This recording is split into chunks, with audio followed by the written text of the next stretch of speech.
Ok, ahí está entonces. Empezamos entonces, chicos. El día de ayer vimos fundamentos de Java. Vimos la estructura que vamos a estar tomando, vimos un poquito sobre los diferentes tipos de variables, vimos sobre los métodos que vamos a estar utilizando y la firma de métodos que se puede usar. Y bueno, hoy vamos a continuar con otros dos tipos de datos a utilizar. Vamos a ver un poquito de excepciones y, bueno, vamos a ver lo básico de excepciones. Ya será tarea de ustedes buscar todavía más errores que se pudieran tener para hacer ese catch de las excepciones. Y, por último, vamos a estar viendo el principio de la programación orientada a objetos. Siempre dentro de la programación lo más importante es eficientizar y entonces esa programación orientada a objetos me va a ayudar a eso, a eficientizar y a minimizar mi código. Entonces, empecemos. Comienzo compartiendo mi pantalla.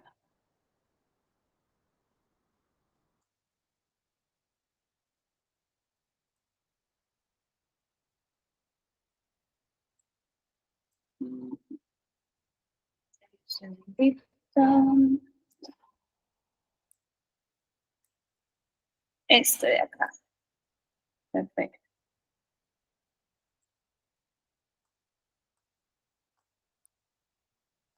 Yo voy a continuar trabajando en el mismo repositorio que vimos el día de ayer, Quiero recordarles que todo el código que nosotros realizamos lo voy a estar subiendo ahí. Específicamente el código que estoy a punto de hacer en esta primera lección va a ir directamente a la carpetita de intro. Todo el código va a ir en la carpetita de intro y ya en la segunda lección, que es la programación orientada a objetos, voy a crear una nueva carpeta de OOP y ahí voy a estar subiendo el código que realizamos. Un segundito nada más también para abrir el chat. Por si acaso alguien tiene una pregunta mientras estamos avanzando. Ahí está. Listo. Perfecto. El día de ayer vimos una estructura de datos o un tipo de dato llamado array. Y lo que hacía mi array era guardar de manera secuencial diferentes valores. Algo que vimos importante y que aquí se los anoté como comentario es que estos arrays o arreglos tienen un tamaño establecido y ese no puede alterarse. Entonces, ¿qué opción tendríamos que utilizar para hacer un array o una lista un poquito más dinámica? Aquí es en donde nosotros vamos a comenzar a integrar diferentes librerías al código que realizamos. La verdad es que es una forma muy, muy sencilla de, claro, utilizar recursos y aprovechar recursos que ya están hechos o algo que ya está estructurado e integrarlo a nuestro código. Vamos a hacer lo siguiente.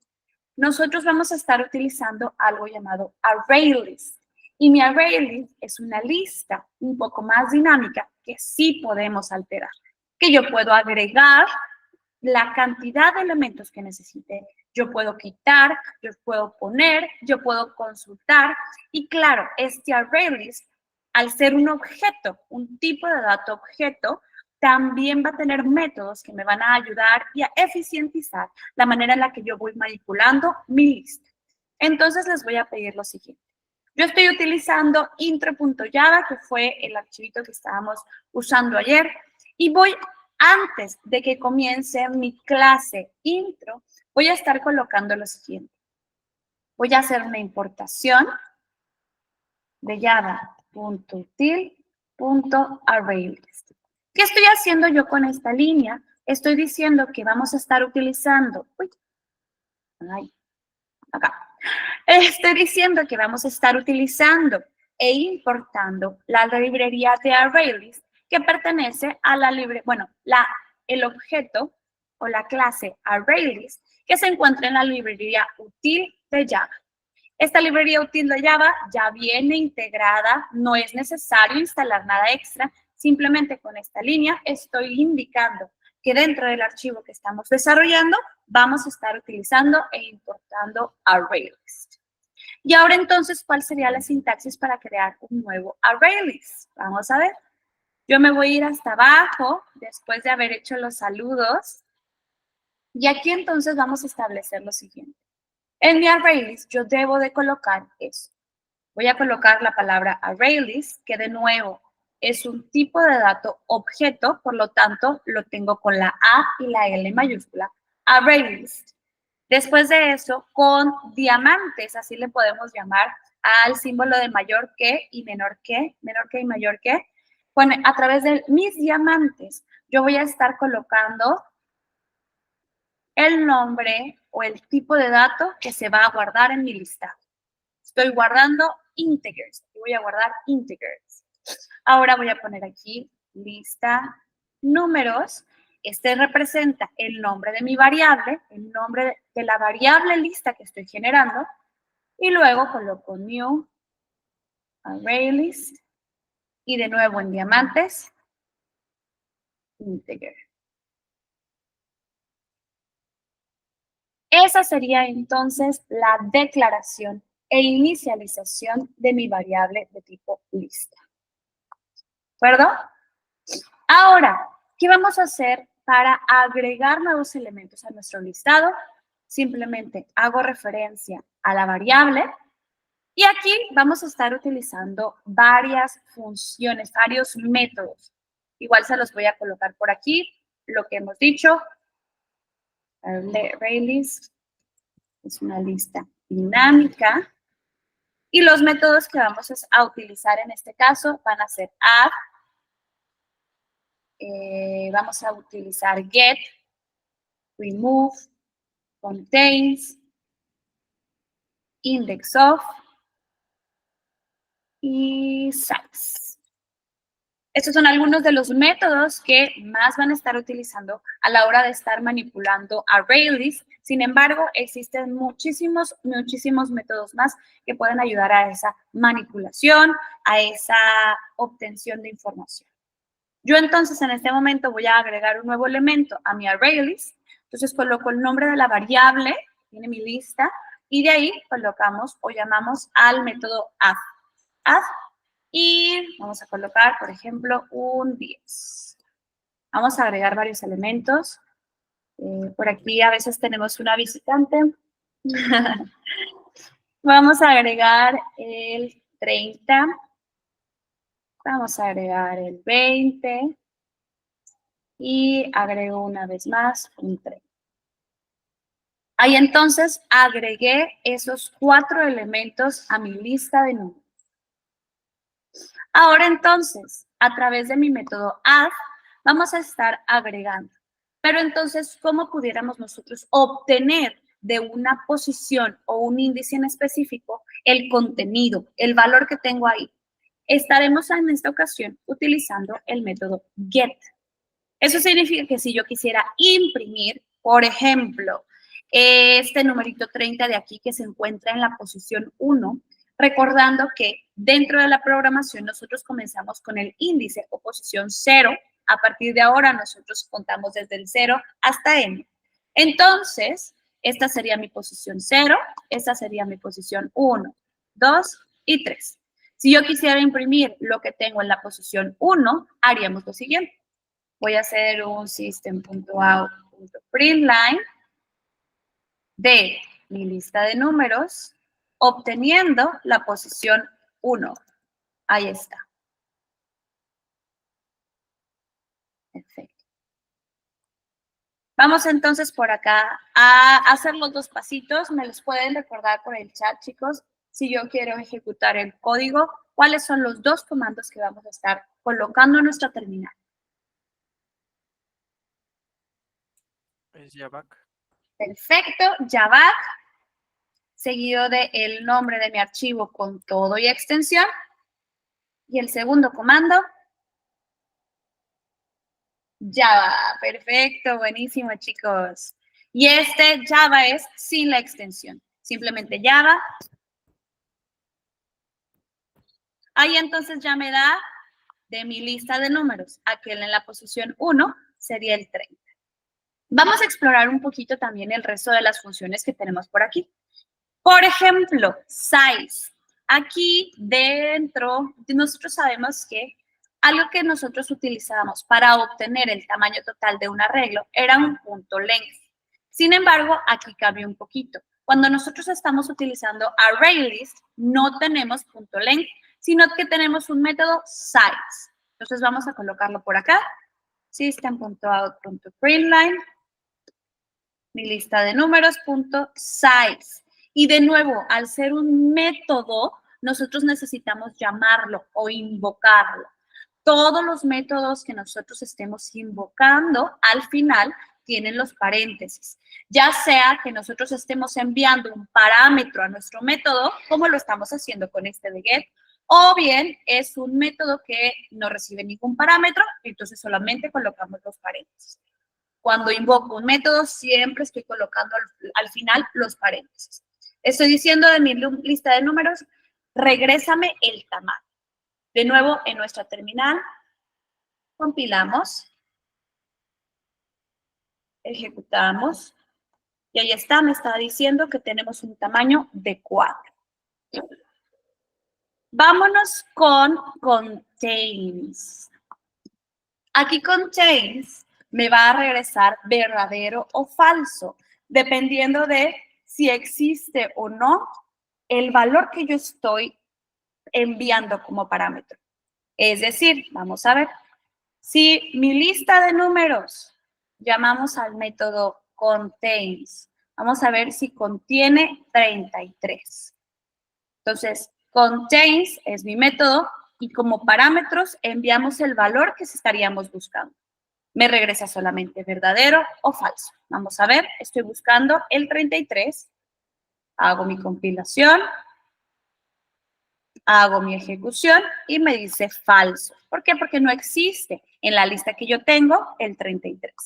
Si yo colocara, por ejemplo, si contenemos el 10, vamos a ver, compilamos, ejecutamos. Ahí me dice verdadero, porque sí existe el 10 en el listado que estoy yo teniendo.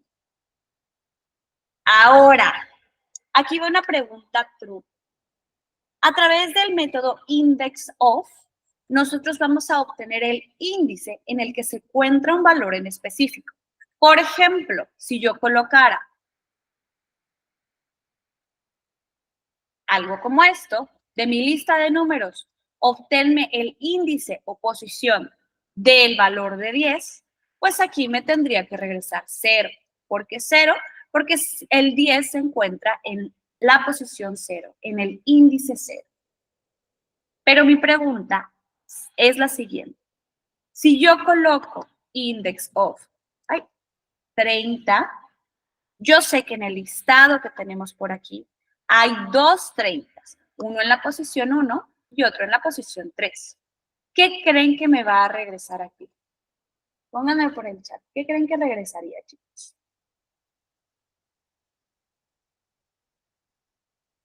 Nos dice el primer 30, el primero 1, el primero que encuentre. Vamos a ver si es cierto. Compilamos, ejecutamos y están en lo correcto. Aquí va a regresarme el índice de la primera incidencia. Es decir, claro, yo encuentro por primera vez en el índice 1 al valor 30, pues ese es el que voy a estar regresando. Excelente, muy buena lógica, chicos. Vamos a ver por último, remove.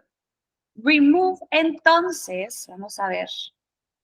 Voy a hacer un system.out.println.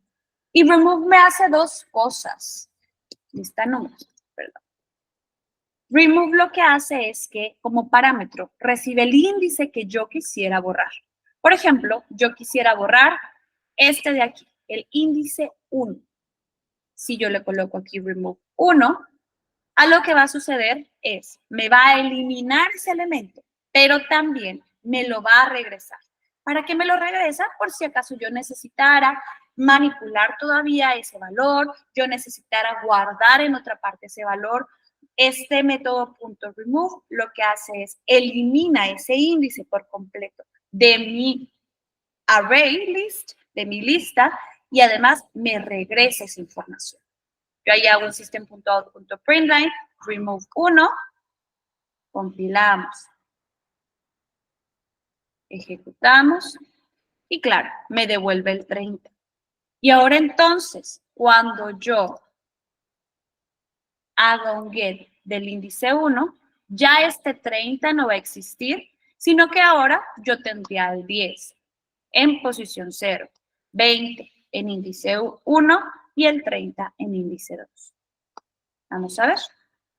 Compilamos, ejecutamos.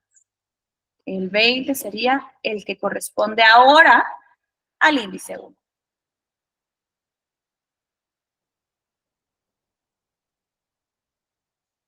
Perfecto. ¿Alguna pregunta o error hasta aquí, chicos? Yo tengo una súper rápida. Claro. Se puede combinar el remove con el index, me imagino, ¿no? O sea, supongamos que no sé dónde está el 30, pero yo quisiera remover el 30. Me Entonces, encanta, qué excelente idea. Creo que inclusive existe otro método, déjame te digo. Dame un segundito.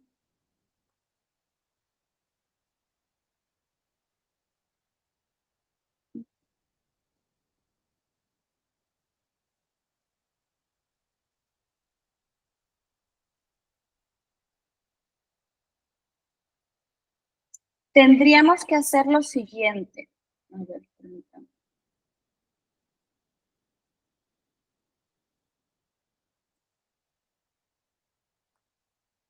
Porque tengo aquí varios.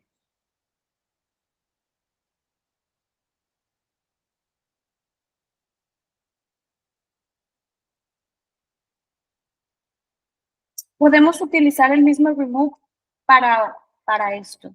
O sea, si yo hago un remove, en teoría, un remove de 30, vamos a ver. No sé si esto nada más funcione con strings. Entonces vamos. Ok. Sí, algo que podemos hacer es que, sí, claro, nosotros tenemos índices que son numerales y si yo tuviera un array que es un array de strings, yo pudiera a través del método remove enviarle el string que estoy eliminando. Sin embargo, al ser un integer también, los valores que nosotros tenemos, creo que sí podemos hacer esa combinación.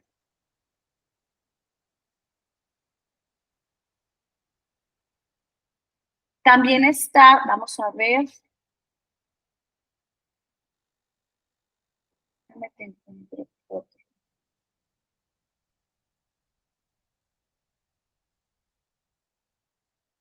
Vamos a intentar como lo dices. Yo creo que sí nos va a funcionar. O sea, hacer un remove de lista números, index of 30. En teoría sí nos debe de funcionar. Ahí está. Sí. Esto lo podemos aplicar también.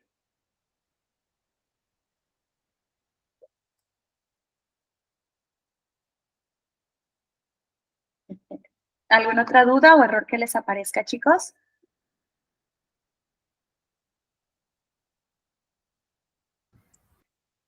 no, todo bien, gracias. Listo. Perfectísimo. Ahora, aquí también va a ser un poquito distinta la manera en la que nosotros recorremos un array list. Si bien nosotros pudiéramos hacerlo un poquito de la manera convencional, si recuerdan, durante la lección pasada, la manera en la que nosotros recorríamos un array list es a través de un for en el cual comenzábamos con el índice 0 y siempre y cuando sea menor al tamaño total, íbamos aumentando de 1 en 1 ese índice. Entonces, nosotros pudiéramos hacer algo parecido. Voy a colocarles por aquí entonces un for. Vamos a poner int, le voy a poner a posición. Siempre y cuando mi posición sea menor a de mi lista de números, el tamaño, nuestro size, posición va aumentando de 1 en 1. Y aquí entonces, claro, a diferencia de la manera en la que nosotros lo hacíamos, que a través de brackets cuadrados colocábamos el índice, pues ahora tendríamos que utilizar mi get. Entonces sería un system.out.println de mi lista de números. Obtenemos la posición. Vamos a ver. Compilamos. Ejecutamos. Y ahí está. Entonces es este de aquí. 10, 20, 30. Pero la verdad es que para aprovechar por completo este ArrayList, podemos utilizar otro método mucho más sencillo.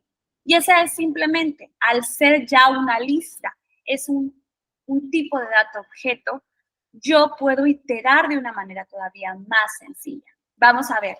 Entonces voy a hacer lo siguiente. Voy a decir, vamos a crear un for en el cual, en un valor de tipo integer y vayamos guardando cada uno de los elementos de la lista de números.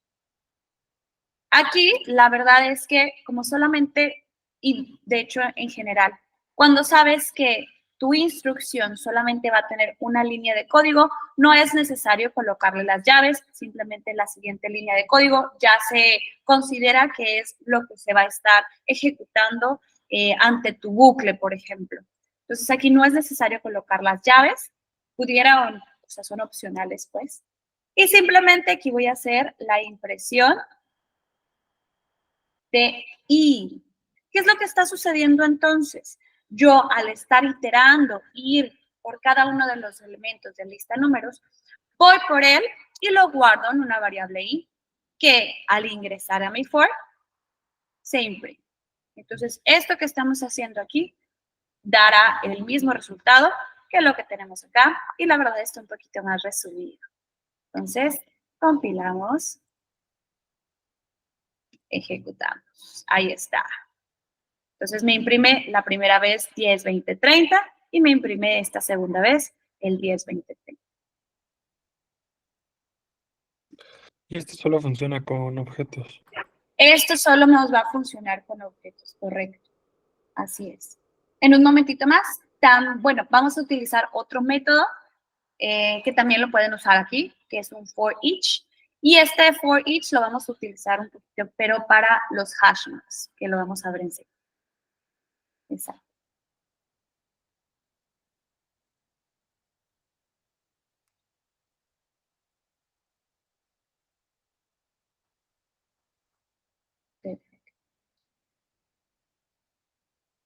Hasta aquí, chicos, ¿alguna duda, error que les aparezca, algo que no quede tan claro?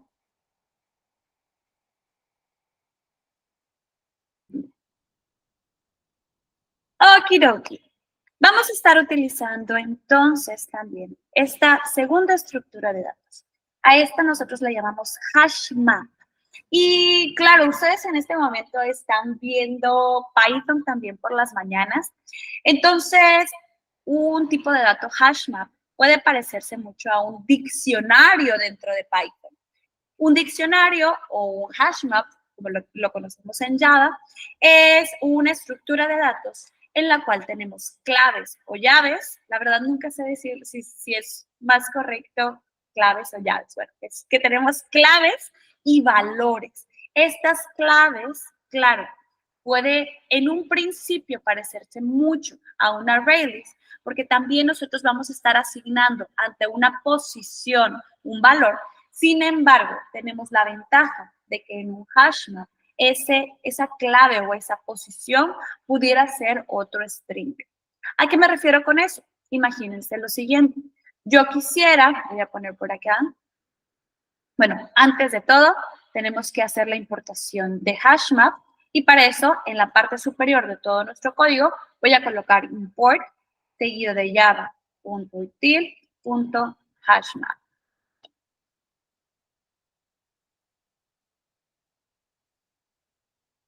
Ahora sí, entonces podemos comenzar a utilizarlo.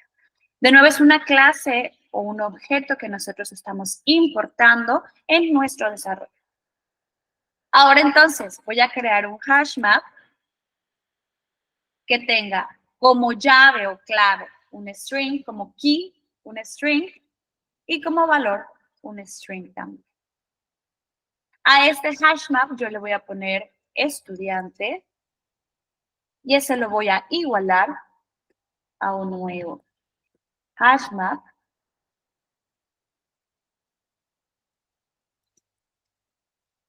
que tiene de nuevo como llave o clave string y como valor un string. Y ahora entonces a mi estudiante voy a colocarle como valor nombre Elena. A mi estudiante le voy a colocar como clave o llave apellido con el valor de Troya. A mi estudiante le voy a colocar con la key email elena@gmail.com y a mi estudiante le voy a colocar como curso Java. De esta manera. Perfecto. Ahora entonces, ¿qué va a suceder? Nosotros vamos a poder obtener de mi estudiante el nombre, de mi estudiante el apellido, de mi estudiante el email, de mi estudiante el curso. Ya tengo toda esa información almacenada. De nuevo, yo colocando como clave el primero de los parámetros y como valor el segundo de mis parámetros. ¿Cómo obtengo yo entonces esa información? Si yo quisiera, vamos a ver.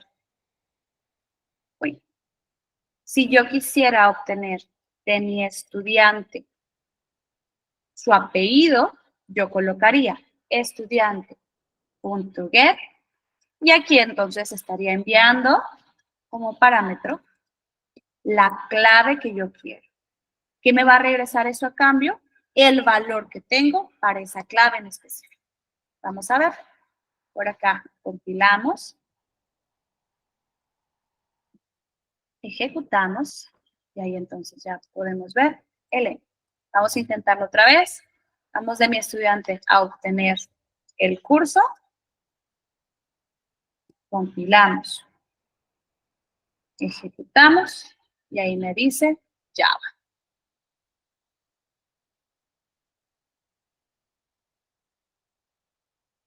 Perfecto.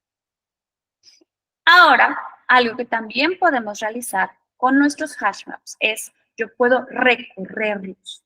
¿A qué me refiero con eso? Yo quisiera hacer un recorrido de toda la información que estoy guardando en mi estructura de datos para imprimirla, guardarla en mi base de datos, para, pues nada más, obtenerla, para consultar. Y aquí les voy a mostrar dos maneras diferentes de hacer. La primera de ellas es a través de obtener las keys nada más. Obtenemos todas las claves que hemos ingresado en el hashmap para entonces recorrerlas y nosotros poder saber para cada una de las claves cuál es el valor que se tiene. Para eso entonces vamos a estar utilizando también otra librería más llamada KeySet. Y mi KeySet me permite, en base a un hashmap o en base a alguna estructura de datos que tenga claves, obtener un listado con esas claves. Aquí entonces voy a hacer la importación de Java util set y regresando para donde estábamos de nuestro código,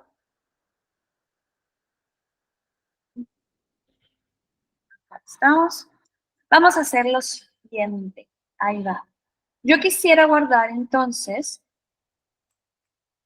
o más bien generar primero un set de tipo string.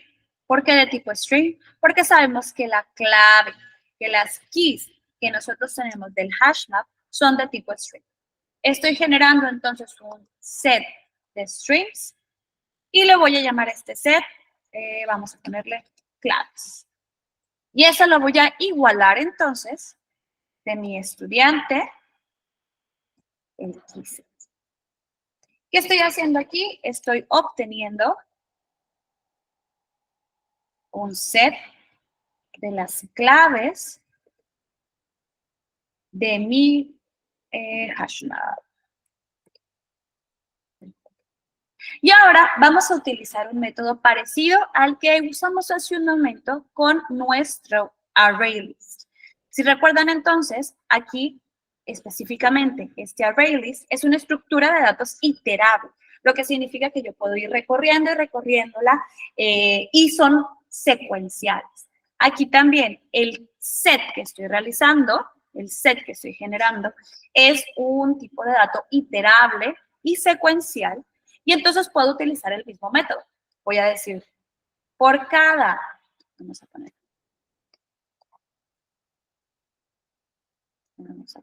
clave, vamos a guardar en una variable de tipo string llamada clave, cada una de las claves que nosotros tengamos. Siempre y cuando sea un tipo de objeto iterable y secuencial, yo puedo utilizar el for con esta sintaxis. Estoy guardando, estoy recorriendo cada una de las claves que obtengo a través de mi estudiante y lo guardo en una variable clave. Voy por acá entonces a imprimir. Vamos a hacer un system.out.println y vamos a imprimir la clave y concateno igual y concateno de mi estudiante, obtengamos la clave. Ahí va entonces. ¿Cuál es la ciencia detrás de esto? ¿Cuál es el funcionamiento que tenemos aquí? Fácil. Yo entonces, y lo voy a colocar por acá, lo coloco con el otro tipo de comentario, ahí. Yo entonces en claves voy a tener un listado con nombre, apellido, email y curso. Una lista con las claves que establecí para mi HashMap, para mi estudiante. Entonces, al estar haciendo la iteración de este listado, en la primera ronda, clave sería igual a nombre. Entramos a nuestro for y lo que imprimimos es, vamos a poner aquí, imprimimos nombre igual, y luego digo de mi estudiante, obtén la clave. En este momento, clave es nombre, por lo tanto, voy a estar imprimiendo de mi estudiante, aquel que tiene el valor con la clave nombre, Elena. Nombre, Elena. Mi primera ronda se termina, vamos a la segunda ronda. Ahora mi clave es igual al siguiente elemento que tengo en mi listado. Clave sería igual a apellido. Imprimimos entonces la clave, imprimo la palabra apellido, igual, y de mi estudiante obtengamos apellido. Apellido es igual a Detroit. ¿Qué va a suceder? Recorremos todos los elementos de mi lista claves para obtener entonces todos los valores que tenemos guardados en el HashMap estudiante. Vamos a ver. Por acá entonces vamos a hacer una compilación. Hacemos una ejecución y ahí lo tenemos entonces. ¿Qué pueden notar aquí, chicos? Están desordenados. Están desordenados. Una característica que tenemos en los hashmaps, a final de cuentas, es que no son secuenciales. Mi hashmap no es secuencial. ¿A qué me refiero con esto? En realidad no me importa en qué turno o en qué posición esté nombre.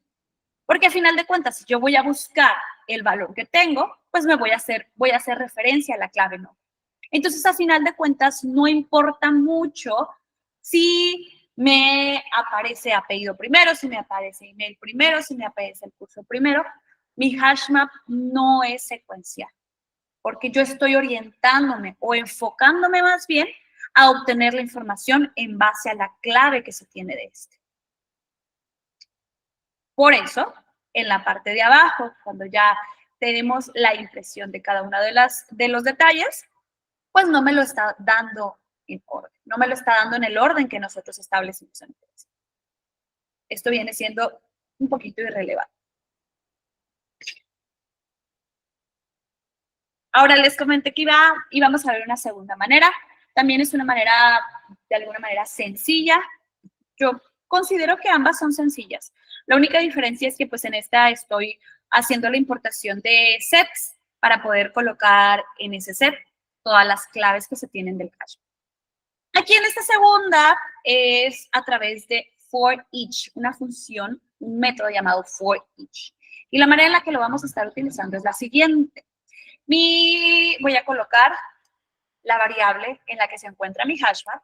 Seguido de esto coloco la palabra o el método más bien for each. Y ahí entonces, dentro de los paréntesis, voy a establecer dos cosas. Como primer parámetro, voy a estar estableciendo, más bien, como parámetros, voy a estar estableciendo la clave y el valor. Y después, a través de una función de flecha, yo le puedo dictar que haga algo en específico. Como en este caso solamente queremos hacer la impresión, pues aquí mismo puedo hacer la impresión de esto. Voy a tomar la misma estructura, clave, concatenamos igual, concatenamos valor.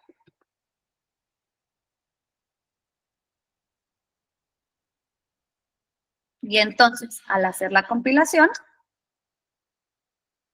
me falta un punto y coma, discúlpenme. Y este puede ir sin punto y coma. Compilamos, ejecutamos, y ahí está.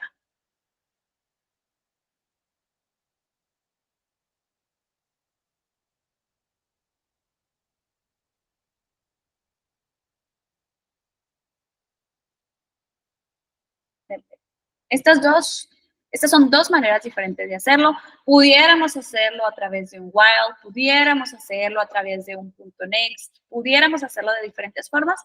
Estas son las dos maneras en las que creo que es más sencillo realizar.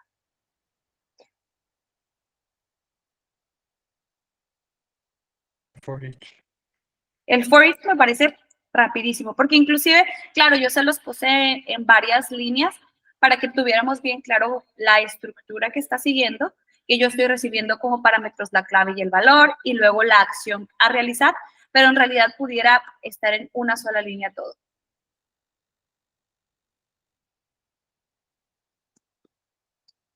Y me lo va a hacer sin problema. Si alguno de ustedes está familiarizado con JavaScript, pues esta es una función, el for each es una función que se comporta exactamente aquí en Java como en JavaScript. Muy, muy parecidas, inclusive por la función flecha que vemos.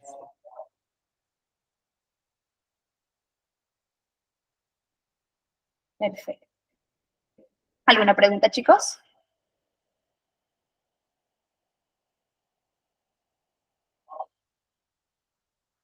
Bien. Súper, súper.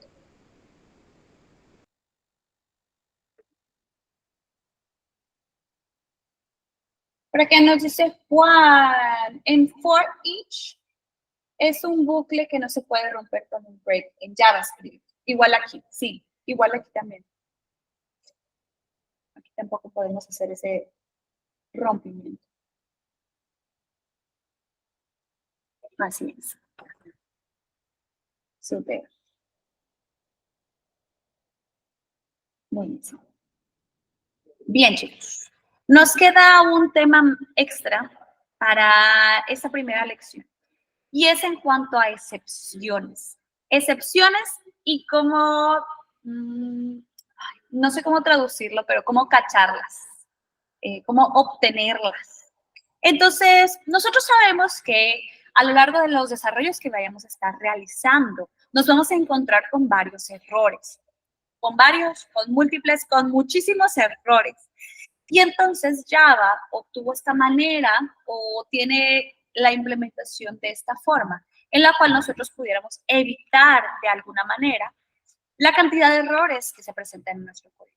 ¿Qué es lo que pasa normalmente? Por ejemplo, si yo, vamos a hacer un ejemplito, pero por ejemplo, si yo no obtengo el tipo de dato adecuado dentro de el método que estoy realizando, pues me va a marcar un error y en ese momento mi programa o mi desarrollo se detiene.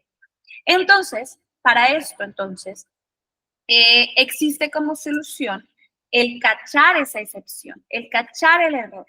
Aquí entonces vamos a estar utilizando una estructura de try-catch en la cual yo voy a intentar hacer algo y si se obtiene algún error en base a lo que yo estoy intentando realizar, yo puedo obtener el error y mandar un mensaje con respecto a eso.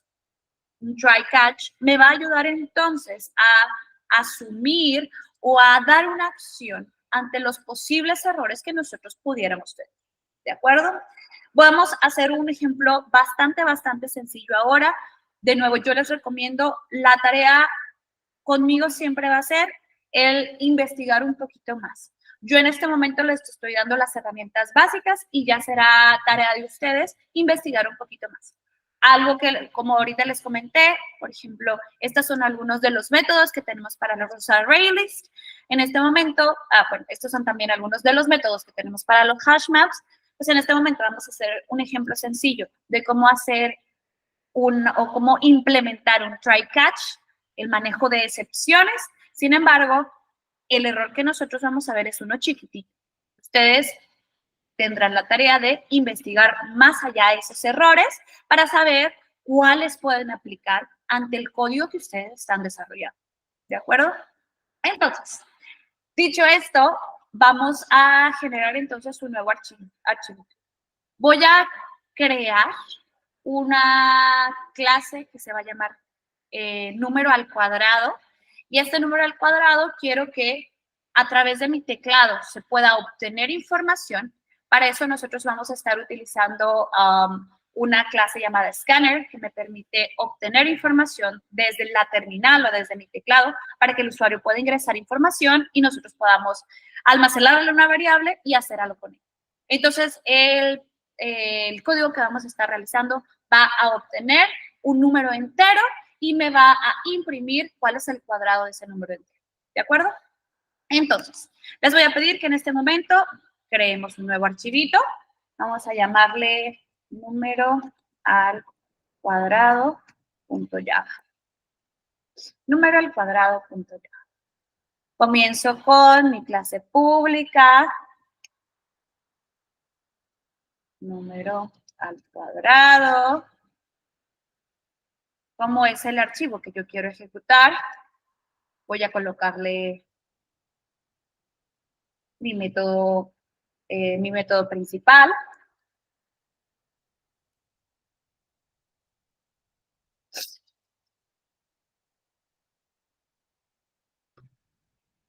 Y ahora sí, aquí comenzamos.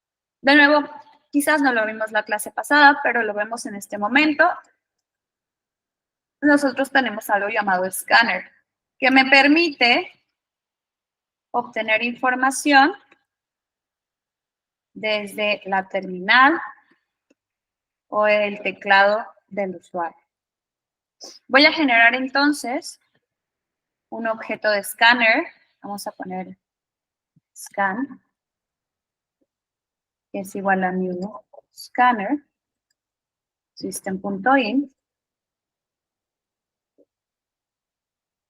Y voy a generar o voy a declarar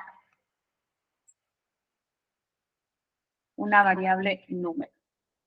Esta variable número, ojo, todavía no tiene un valor, porque lo que yo quisiera hacer es que mi usuario ingresara el valor del número que quiere al cuadrado. Entonces, ahorita, por lo pronto, mi variable no tiene un valor. Voy a colocar entonces lo siguiente. Voy a imprimir.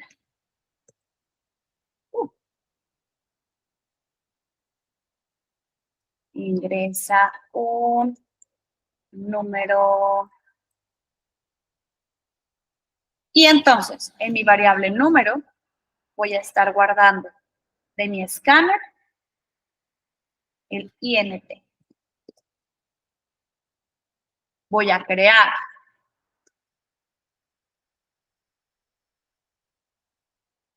una variable número al cuadrado que sea igual a mi número por mi número.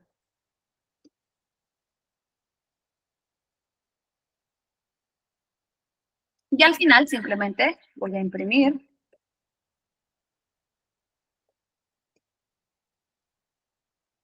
el número al cuadrado es, y le concateno el número al cuadrado que calculamos. Programa sencillito, lo probamos en un segundito. Aquí me voy a quedar para aquellos que están anotando todavía.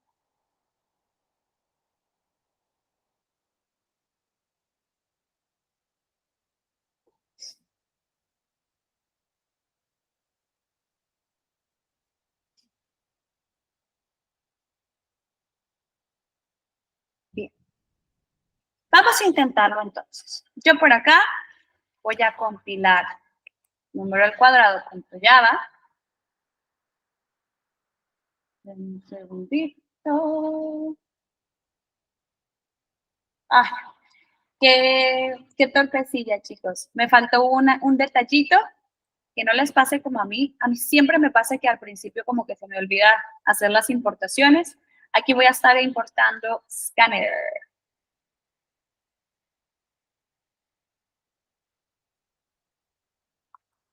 Scanner. Otro atajo que quería darles también, yo no suelo utilizarlo mucho, pero claro, mi librería util tiene muchísimos objetos que nosotros podemos implementar a nuestro código. Si tú quisieras que se importaran absolutamente todos, lo que haría sería import java.util.asterisk para importar todos. Y eso te va a incluir tus hash maps, algunas excepciones, te va a incluir el escáner que estamos viendo acá, el array list y muchísimas clases más que puedes implementar. ¿Es común que se importen todos o normalmente es un pro? La verdad es que no es una mala práctica, pero no es tan común que se importen todos. Okay. Es como que sí suele ser un poquito más específico para no sobrecargar el desarrollo que estás haciendo. Digo, ahorita estamos haciendo un desarrollo de 15 líneas, pero cuando es algo quizás un poco más extenso o complejo, pudiera sobrecargarse un poco. Perfecto, ahora sí. Vamos a compilar. Vamos a ejecutar.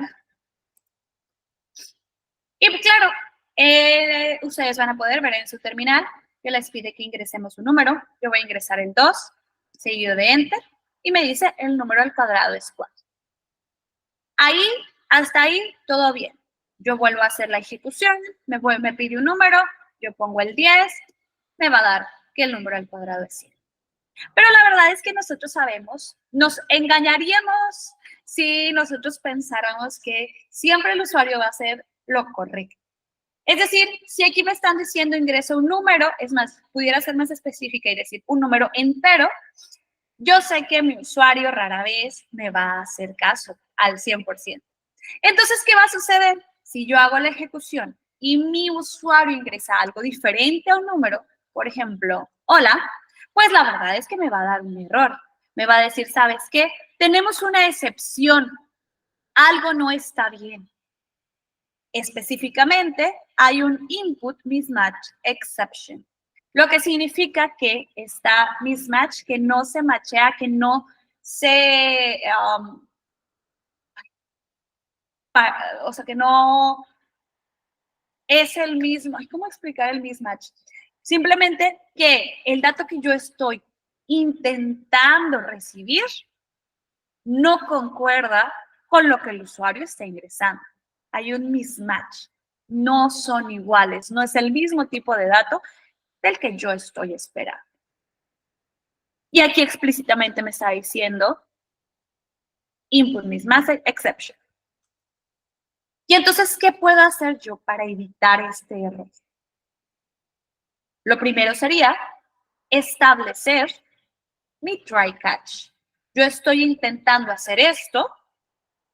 Si yo obtengo o recibo una excepción, entonces quiero que este sea el comportamiento que se tome. Vamos a ver. Voy entonces a envolver el código que nosotros tenemos hasta ahora con un try y voy a hacer un catch. Si yo llego a obtener una excepción, entonces haz esto. ¿De acuerdo? Entonces, todo el código que tengo aquí lo voy a envolver en un try. Eso significa que esto lo voy a pasar para arriba. Y lo que estoy diciendo es, intenta hacer esto y voy a cachar, si acaso me avienta mi código una excepción, entonces ahorita falta un detallito, pero lo vemos enseguida, quisiera que me imprimiera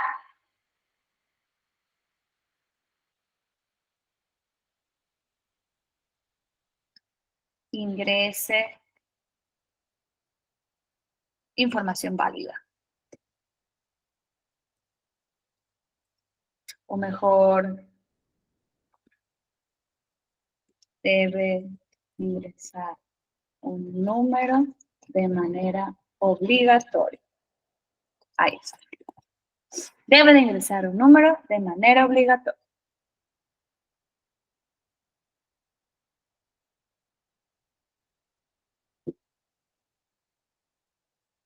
Ojo, aquí me falta un detalle. Al yo hacer un catch, debo de establecer qué tipo de excepción voy a estar buscando. En este caso, el error fue concreto, el error fue directo. Me dice que es un input mismatch exception. Input mismatch exception. Entonces, yo lo que estoy tratando de buscar o cachar es un input mismatch exception.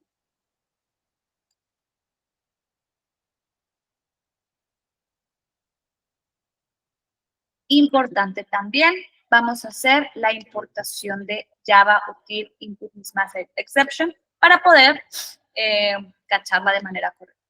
Por lo tanto, en la parte superior voy a poner import Java input mismatch exception. Mismatch exception. Trabalenguas.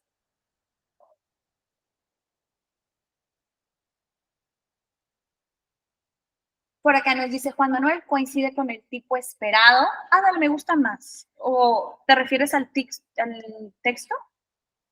O...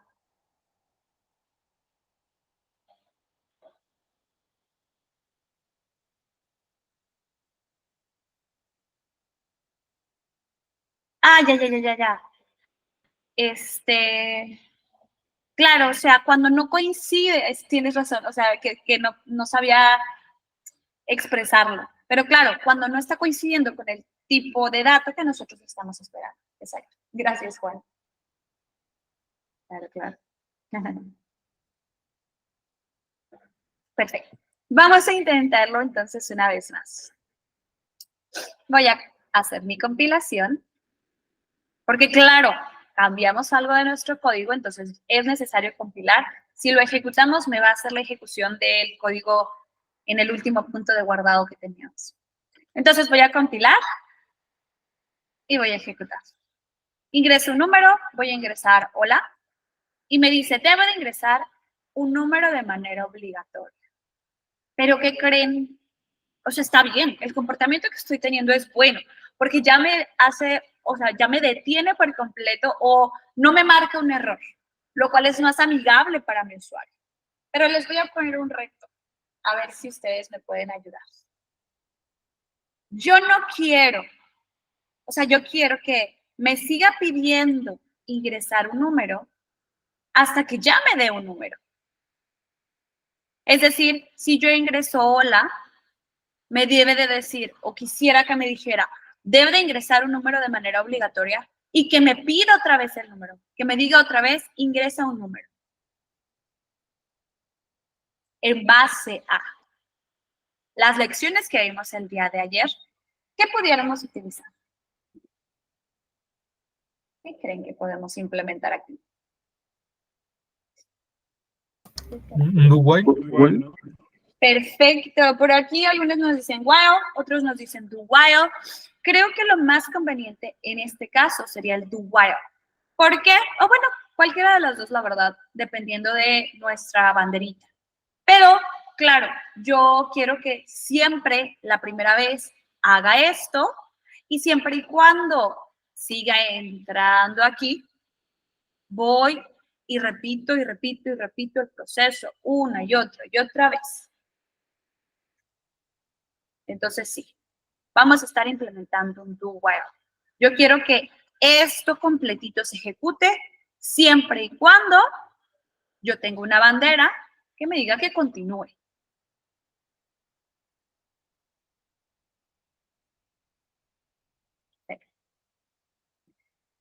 Voy a decir lo siguiente. Vamos a hacerlo. Ok. Primero, la inicialización, más bien, la declaración de mis dos variables scan y número las voy a poner afuera.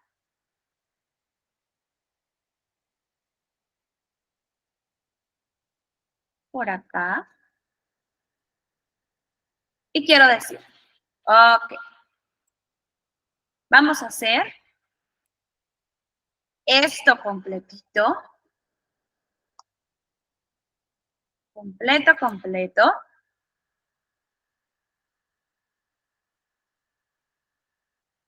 Siempre y cuando se cumpla con una condicional.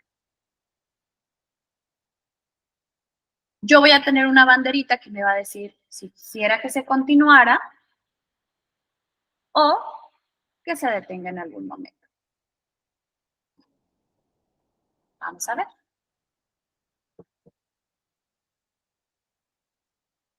Entonces, voy a decir lo siguiente. Voy a crear.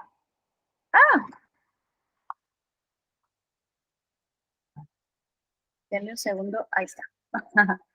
Como que no quería.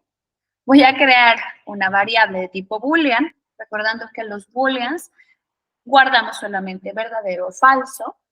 Voy a crear una variable de tipo boolean que se llame continuar.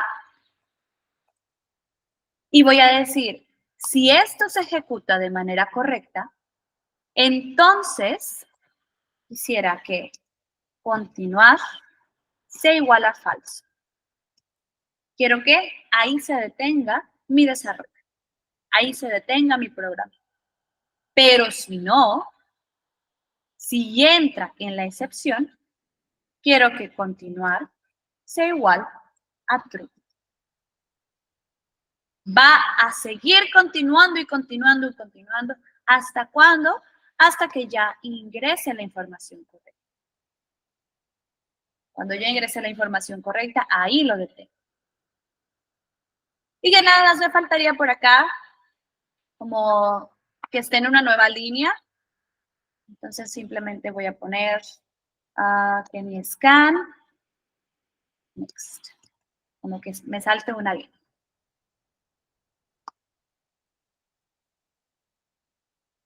Aquí me voy a quedar un momentito para aquellos que estén anotando.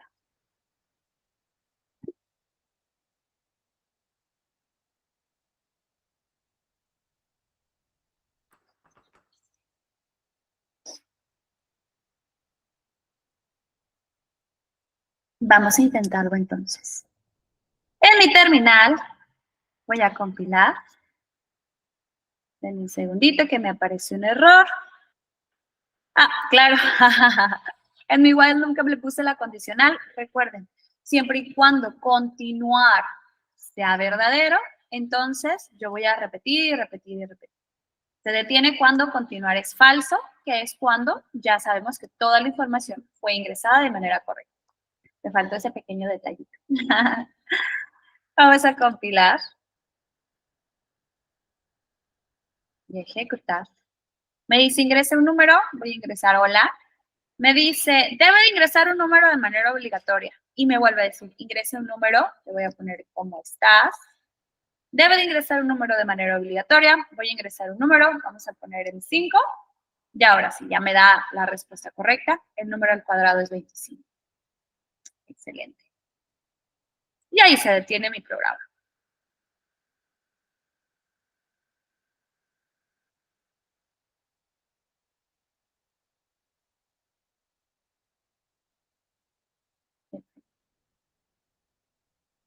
Hasta aquí, chicos. ¿Alguna pregunta? Yo sé, ¿qué hace scan.next? Scan.next lo único que hace es que como que te salta la línea. O sea, debe ingresar un número de manera obligatoria, hace un salto de línea y otra vez comienza de nuevo. Ok.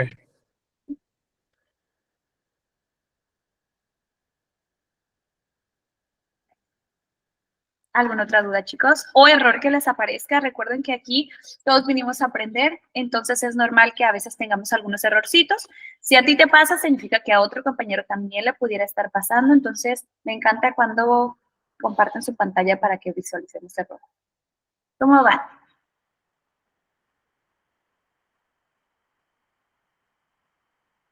Bien. Con esto entonces concluimos la primera lección del día de hoy. La segunda lección va a corresponder a la introducción a la programación orientada a objetos. Para esta también, chicos, voy a estar creando una nueva carpetita. Hasta ahora hemos estado trabajando en la carpeta intro que pueden encontrar en el repositorio, pero a partir de ahora vamos a trabajar en la carpeta OOP. Igual, en un momentito más, cuando comencemos la lección, voy a estar pues, mostrándoles esa nueva carpeta y enseguida voy a estar subiendo este código que llevamos hasta ahora.